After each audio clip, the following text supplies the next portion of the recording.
Jemaat yang dikasihi oleh Tuhan Yesus Kristus, salam damai sejahtera.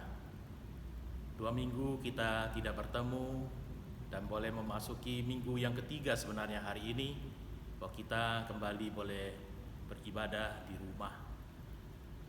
Kita juga tahu bahwa semuanya itu adalah ada maksud Tuhan di balik semuanya. Mungkin kita merasa tidak enak, tidak leluasa, tidak bisa berkumpul dengan teman-teman, tetapi kita melihat bahwa di balik semua itu Tuhan ingin agar kita belajar dimanapun kita berada, kita boleh beribadah kepada Tuhan. Dan khususnya pada hari ini kita juga akan mendengarkan firman Tuhan di rumah kita masing-masing. Kiranya Tuhan tetap menyertai, memberikan kita kesehatan, sukacita, serta kekuatan dari Tuhan. Dan kita juga terus berdoa agar keadaan ini cepat berlalu. Sebelum kita mendengarkan firman Tuhan, kembali kita berdoa. Bapa di surga, kami kembali datang di hadapan-Mu. Buka hati kami, buka pikiran kami, sertai di dalam pembacaan firman Tuhan, penguraian. Kami juga boleh mendengarkan sabda-Mu, mendengarkan perintah-Mu, mendengarkan apa yang Tuhan ingin sampaikan kepada kami. Tuhan, sertai hamba-Mu di dalam segala keterbatasan, sehingga dia juga boleh berkata-kata. Kami serahkan waktu ini ke dalam tangan-Mu, dalam nama Tuhan Yesus kami berdoa. Amin. Saudara yang kekasih, tema kita hari ini adalah minggu pertama. Biasanya kita mengadakan perjamuan kudus, tapi karena keadaan kita tidak bisa mengadakannya. Tapi tetap percayalah bahwa Tuhan menyertai kita. Hari ini juga bertepatan adalah Minggu Palem, atau pada saat Tuhan Yesus masuk ke kota Yerusalem dengan menaiki keledai. Dan hari ini kita tidak bisa merayakan, tapi di samping itu kita sebenarnya bisa belajar. Tuhan pada saat memasuki Yerusalem, dia juga merasa ketakutan sebenarnya. Dia akan menghadapi penyalipan dan lain sebagainya. Kita semua sudah tahu tentang hal itu, tetapi begitu banyak orang mengeluh-ngeluhkannya dengan memakai daun palem pada saat itu, juga membuka pakaian mereka, jubah mereka, kain-kain ditebarkan di jalanan, juga di punggung dari keledai itu, untuk diduduki Tuhan Yesus, dan keledai itu berjalan memasuki Yerusalem. Saya percaya pada saat itu juga Tuhan Yesus gentar menghadapi permasalahan yang akan dihadapi di depan. Saudara-saudara yang kekasih, hari ini kita tidak banyak membicara tentang bagaimana Tuhan Yesus masuk di dalam memasuki kota Yerusalem. Tapi hari ini kita akan bersama-sama merenungkan satu bagian dari firman Tuhan yang diambil dari Markus pasal yang keempat, ayat 35 sampai ayat yang ke-41. Saya akan membaca secara perlahan bagi Bapak Ibu, saudara-saudari yang kekasih. Pada hari itu, waktu hari sudah petang, Yesus berkata kepada mereka, "Marilah kita bertolak ke seberang." Mereka meninggalkan orang banyak itu, lalu bertolak dan membawa Yesus beserta dengan mereka dalam perahu di mana Yesus telah duduk, dan perahu-perahu lain juga menyertai dia. Lalu mengamuklah taufan yang sangat dahsyat, dan ombak menyembur masuk ke dalam perahu, sehingga perahu itu mulai penuh dengan air. Pada waktu itu, Yesus sedang tidur di buritan di sebuah tilam. Maka murid-muridnya membangunkan dia dan berkata kepadanya, "Guru, engkau tidak peduli kalau kita binasa?"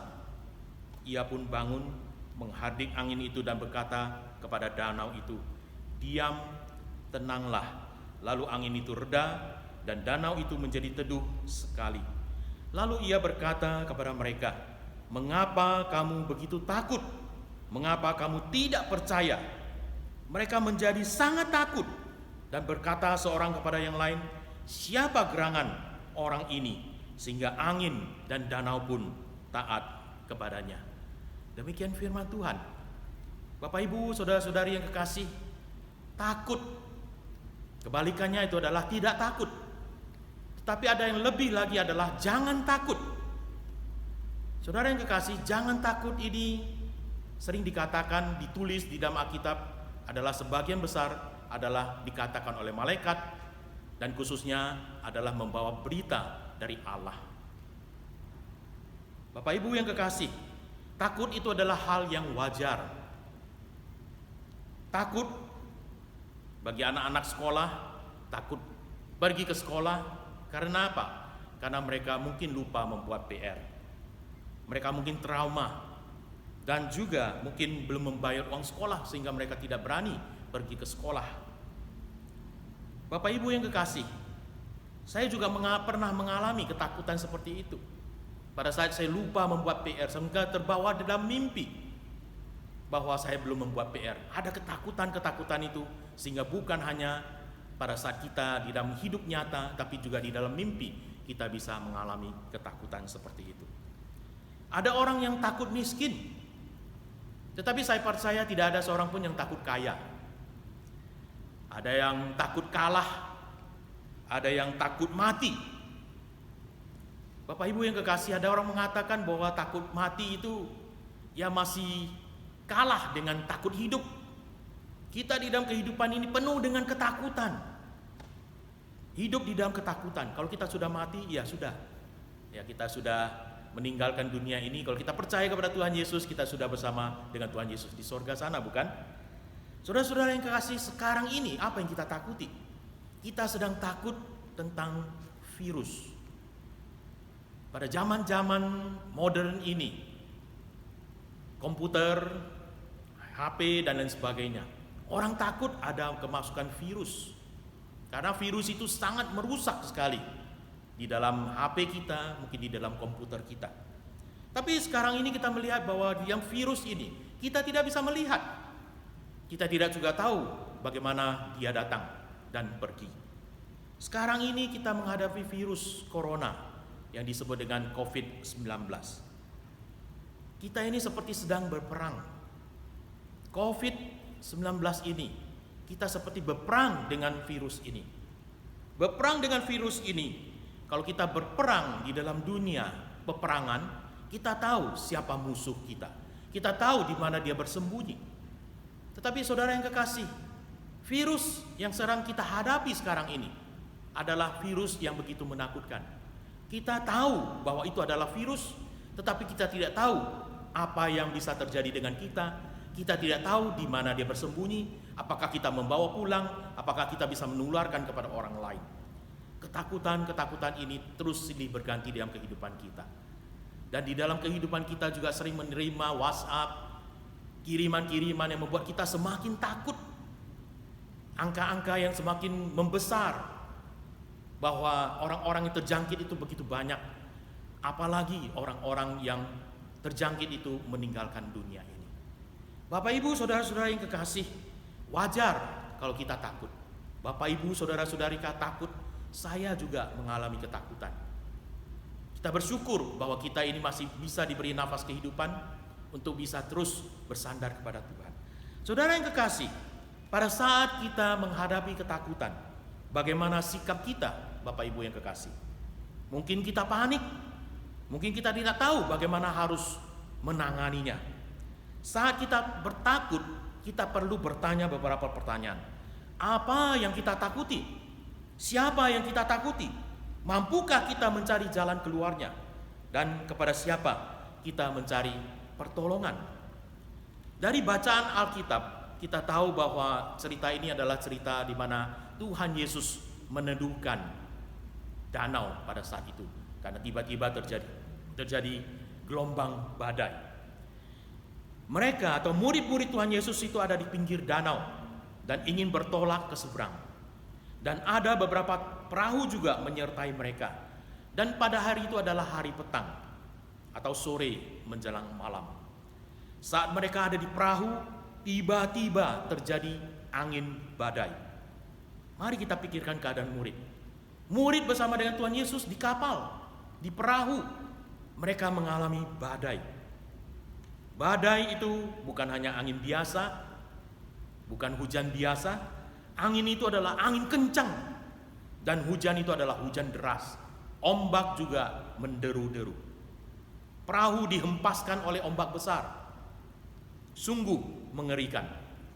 Air malahan sudah masuk ke perahu dan sudah hampir penuh dan mereka juga sepertinya akan karam kapal. Jiwa mereka terancam, mereka takut, mereka tidak siap. Walaupun saudara-saudara yang kasih, beberapa di antara murid itu, mereka itu adalah nelayan. Mereka seharusnya mengalami semuanya itu. Tetapi mereka jika bersama dengan Yesus pun, pada saat mereka ada di perahu, mereka merasakan apa? Mereka juga merasa takut. Badai itu begitu menakutkan. Kemungkinan mereka belum pernah mengalami seperti itu. Pernah mengalami, mungkin tidak terlalu besar badainya. Tetapi ini badai besar. Mereka ketakutan terjadi, kepanikan terjadi, dan mereka hampir tenggelam. Apa yang mereka lakukan? Bapak Ibu yang kekasih, murid-murid Tuhan Yesus mencari pertolongan. Mereka tahu, mereka percaya melihat Tuhan Yesus melakukan banyak mujizat. Tetapi mereka sepertinya belum pernah mengalami mujizat seperti itu. Mereka hanya tahu melihat mujizat.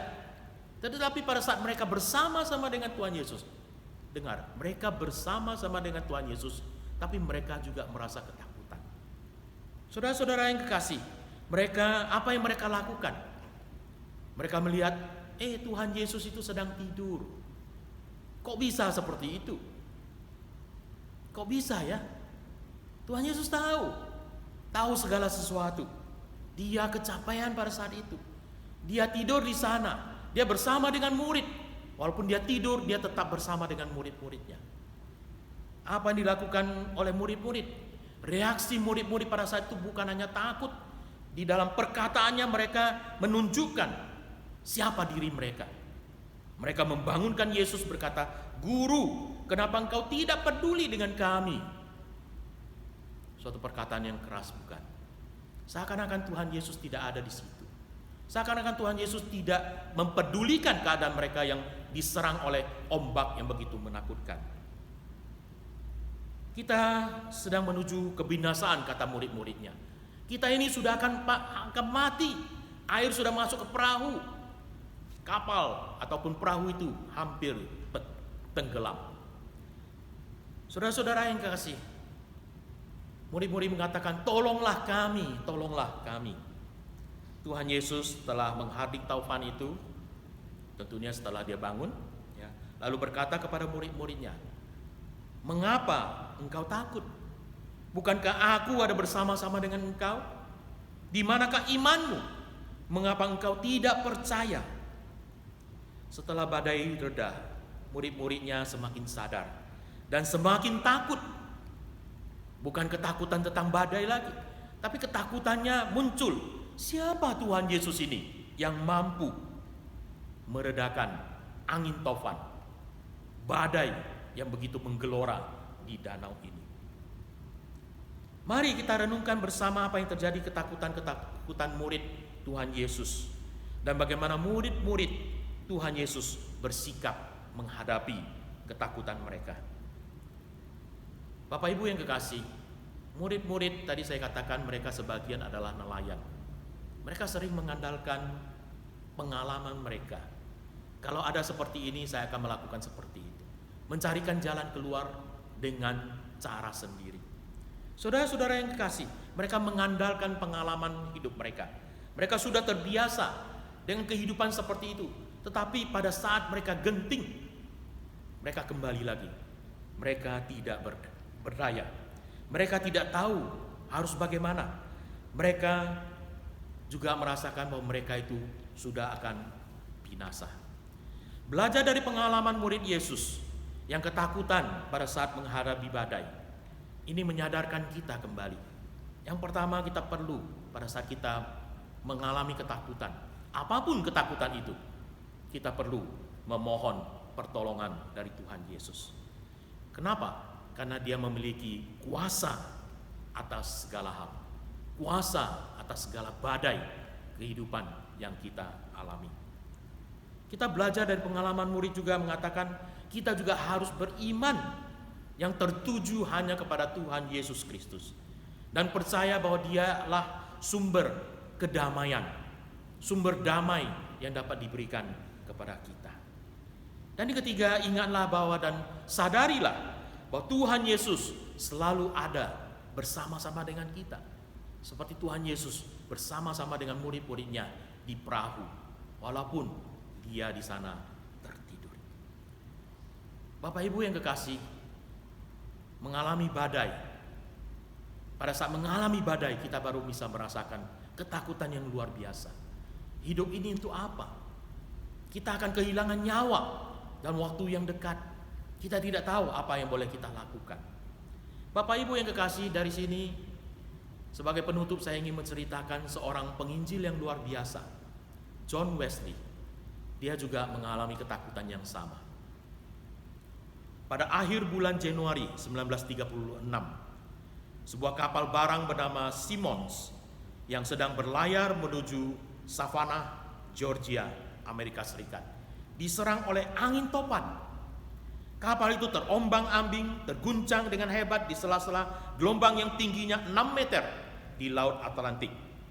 Air menyebur, menyapu geladak kapal, membelah layar besar dari kapal layar itu dan mengalir ke dalam ruangan-ruangan di kamar-kamar itu.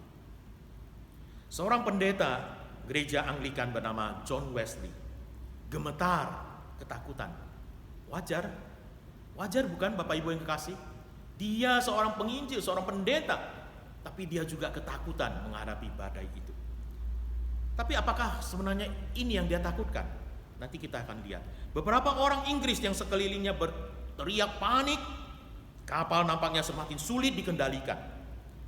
John Wesley yang telah memberitakan Injil keselamatan kepada orang lain, tapi dia sendiri juga takut mati.